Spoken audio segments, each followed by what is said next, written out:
آج ہم سلطنت عثمانیہ کے ایک ایسے سلطان کی کہانی میں اتریں گے جن کا ذکر اکثر تاریخ کی کتابوں میں دب جاتا ہے، لیکن ان کی داستان انتظار، بحران اور ایک ایسی قیادت کی ہے جس کی کسی کو امید تک نہیں تھی۔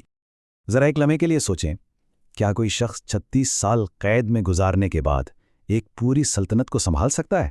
یہی وہ بنیادی سوال ہے جو سلیمان ثانی کی زندگی کے سب سے بڑے چیلنج کو ہمارے سامنے لاتا ہے۔ تو اس کہانی میں ہم دیکھیں گے کہ کیسے ایک غیر متوقع سلطان سامنے آیا، اس نے 36 سال قید میں کیسے گزارے، پھر ایک تباہ حال سلطنت کو کیسے سنبھالا اور آخر میں اپنے مختصر دور میں ایک گہرا اثر کیسے چھوڑا۔ تو چلیے شروع کرتے ہیں۔ ہماری کہانی کا ہیرو ایک ایسا سلطان ہے جس کے بارے میں کسی نے سوچا بھی نہیں تھا کہ وہ کبھی تخت پر بیٹھے گا۔ 1642 میں پیدا ہوئے سلیمان ثانی۔ وہ کسی منصوبے کے تحت بادشاہ نہیں بنے، بلکہ 1687 میں ایک فوجی بغاوت نے ان کے بھائی محمد چہارم کو تخت سے ہٹایا اور انہیں سیدھا قید خانے سے اٹھا کر تخت پر بٹھا دیا۔ لیکن اس تخت تک پہنچنے سے پہلے ان کی زندگی کا تقریباً پورا حصہ قید میں گزرا تھا، اور یہ کوئی عام قید نہیں تھی، بلکہ اسے سنہرا پنجرا کہا جاتا تھا، ایک ایسی جگہ جس نے انہیں دنیا سے بالکل کاٹ کے رکھ دیا تھا۔ یہ قید خانہ کافیس کہلاتا تھا۔ دراصل یہ توپ کپی محل کے اندر ہی شہزادوں کے لیے ایک پرتعیش جیل تھی۔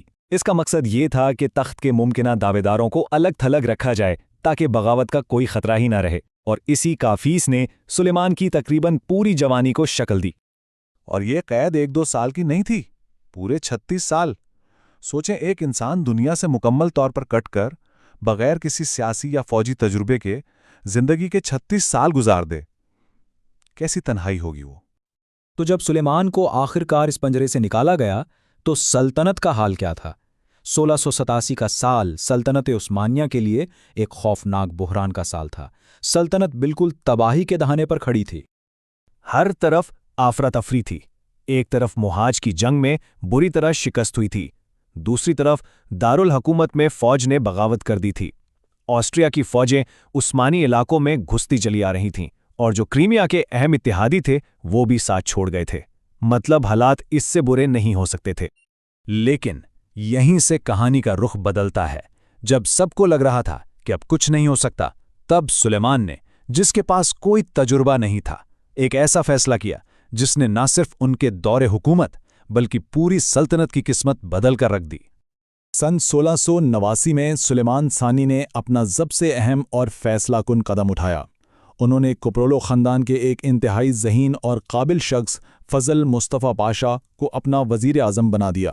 یہ ایک ماسٹر اسٹروک تھا جس نے ثابت کیا کہ قید میں رہنے والے اس شہزادے میں کمال کی بصیرت تھی۔ اور اس ایک فیصلے کے بعد جو ہوا وہ کسی معجزے سے کم نہیں تھا۔ آئیے اب اس حیران کن تبدیلی پر نظر ڈالتے ہیں جس نے سلطنت میں ایک نئی روح پھونک دی۔ اور یہ تبدیلی آئی بھی بہت تیزی سے۔ پہلا قدم تو تھا ایک قابل وزیر اعظم کا انتخاب۔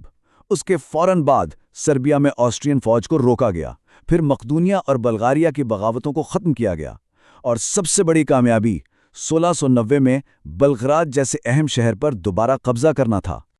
تو ذرا فرق دیکھیں۔ 1687 میں سلطنت شکست، افراتفری اور مایوسی کا شکار تھی، اور صرف 3 سال بعد 1690 تک وہی سلطنت فتح، استحکام اور ایک نئی امید کی علامت بن چکی تھی۔ یہ ایک ناقابل یقین تبدیلی تھی۔